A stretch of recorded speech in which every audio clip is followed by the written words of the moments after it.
Hello guys, welcome back to my channel. It's been a long time. I posted about some reading books in my channel. Was long ago, so I thought I should start again and have some beautiful beginnings. So let's see. This is a novel about Coraline. You must have watched the movie.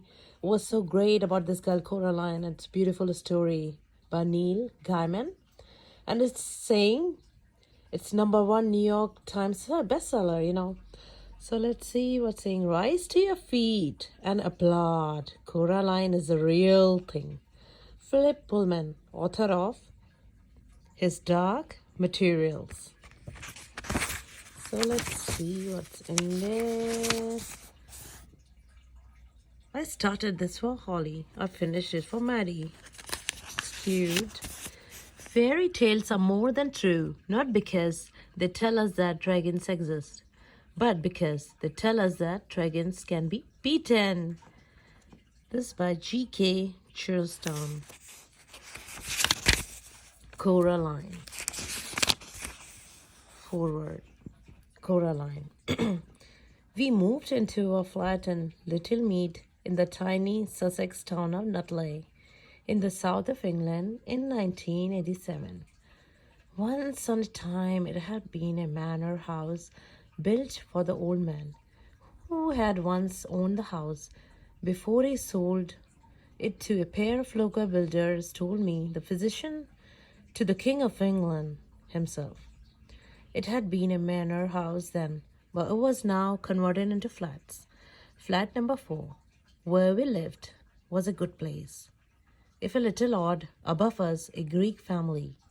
Beneath us, a little old lady and a half-blind who would telephone me whenever my little children moved and tell me that she was not certain what was happening upstairs, but she thought that it must be elephants. I was never entirely certain how many flats there were in the house, nor how many of them were occupied.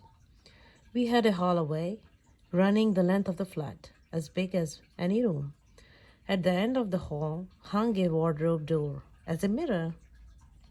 When I started to write a book for Holly, my 5-year-old daughter, I set it in the house. It seems easy. That way I wouldn't have to explain it to her where anything was. I changed a couple of things, of course, swapped the position of Holly's bedroom and the lounge. Then I took a closed oak panel door that opened onto a brick wall and a sense of place from the drawing room in the house I grew up in. The house was big and old, and it has been split into two just before we moved there. We had the servants' quarters except for one room, the old panel drawing room, only for the best, with the door at the end that had been the family's entrance and that now led nowhere. It's open into a brick wall. I took that room and the door along with the front room of my grandmother's house, only for the best, not for the family. Still life old paintings of the fruit on the walls, and I put them into the book I had started writing. The book was called Coraline. I had typed the name Coraline and it came out wrong. I looked at the word Coraline and I knew it was someone's name. I wanted to know what happened to her. Holly liked scary stories with witches and brave little girls in them. Those were the kind of stories that told me. So Holly's story was like going to be scary. I wrote an opening that I later deleted. It went. There is the story of Coraline, who was small for her age and found herself in darkest danger. Before it was all over, Coraline had seen what lay behind mirrors and had a close call with a bad hand and had come face to face with her own other mother. She had rescued her parents from a fate worse than death and triumphed against overwhelming odds. This is a story of Coraline who lost her parents and found them again, and more or less escaped, more or less unscathed.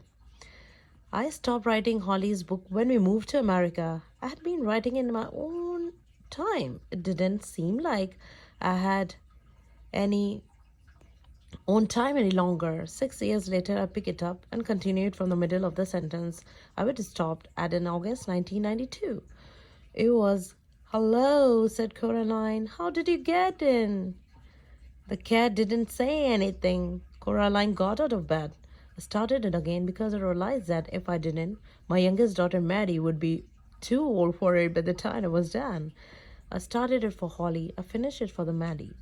Now we were living in a gothic old house in the middle of America with a turret and a wraparound porch with a step up too.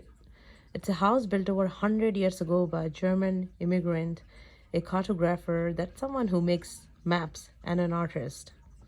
His son Henry was said to have been the first man to put an engine on a boat or on a bicycle and described as the greatest creative figure in the history of the racing car. Now I was writing Coraline again. I still had no time, so I would write 50 words a night in a bed before I fell asleep. I went on a cruise to raise money for the First Amendment.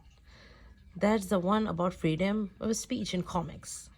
I finished in a little cabin on a lake in the woods. Dave McKean, artist and a friend, took photographs of Little Meat, which he then played with to make the house on the back cover of Coraline.